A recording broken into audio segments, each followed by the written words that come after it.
नमस्ते प्यारे दोस्तों, स्वागत है आपका मेरे चैनल पर।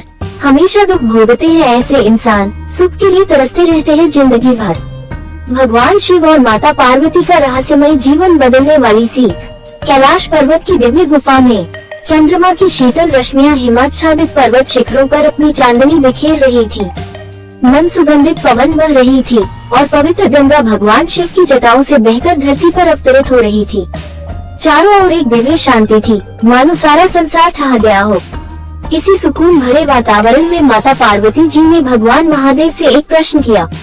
प्रभु, संसार में कुछ लोग सदैव दुखी क्यों रहते हैं? वे सुख की चाह में जीवन भर भटकते रहते हैं, लेकिन फिर भी सुख उनसे कोसों दूर रहता है। ऐसा क्यों? भगवान शिव ने एक क्षण के लिए नेत्र मूंदे और फिर मन मन मुस्कुराते हुए बोले, देवी, ये संसार कर्मों के नियम से चलता है। सुख और दुख का कारण कोई बाहरी शक्ति नहीं, बल्कि स्वयं मनुष्य के अपने ही कर्म होते हैं। आचार्य चाणक्य ने अपनी नीतियों में इसका विस्तार से वर्णन किया है। कुछ लोग अपने गलत स्वभाव और कार्यों के कारण जीवन भर कष्ट भोगते हैं और सुख के लिए तरसते रहते हैं। माता पार्वती ने गंभीर स्वर में पूछा, प्रभु, कौन से लोग हैं वे जो अपने ही कर्मों से अपने लिए दुखों का जाल बुनते हैं? भगवान शिव बोले, देवी, वे लोग जो विद्वानों और ज्ञानियों का अपमान करते हैं, जो मनुष्य ज्ञानियों का सम्मान नहीं करते बल्कि उनका उपहास उड़ाते हैं, वे जीवन में दुख भोगते हैं। भगवान शिव आगे बोले, ऐसे लोग अपने अहंकार में इतने अंधे हो जाते हैं कि वे सत्य को समझने का प्रयास ही नहीं करते। वे विद्वानों की बातें मजाक में उड़ा देते हैं और उनकी निंदा करते हैं, लेकिन यही अहंकार उनका सबसे बड़ा शत्रु बन जाता है। माता पार्वती चिंतित होकर बोली, प्रभु, क्या इससे उनका पतन निश्चित हो जाता है? शिव बोले, निश्चित रूप से। ऐसा व्यक्ति अपने अहंकार में अपनी ही उन्नति के मार्ग बंद कर देता है। ऐसे लोग जीवन भर भटकते रहते हैं और सुख का अनुभव नहीं कर पाते। 2. जो धर्म और शास्त्रों की अवहेलना करते हैं। जो मनुष्य धर्म और शास्त्रों में दिए गए मार्गदर्शन को ढूंढ मानते हैं और उनका उपहास उड़ाते हैं, वे अपने जीवन से सुख शांति खो देते हैं। भगवान शिव बोले, शास्त्र केवल नियमों का संकलन नहीं है, बल्कि वे जीवन को सही दिशा देने वाले ज्ञान के स्रोत हैं। लेकिन जो व्यक्ति इन्हें नकारते हैं, वे हमेशा भटकते रहते हैं। ऐसे लोग हर मोड़ पर कठिनाइयों का सामना करते हैं और जीवन भर दुखी रहते हैं। माता पार्वती ने सहमति में सिर हिलाया और बोली, तो क्या वे लोग भी दुखी रहते हैं जो धार्मिक और शांत स्वभाव के लोगों का अपमान करते हैं?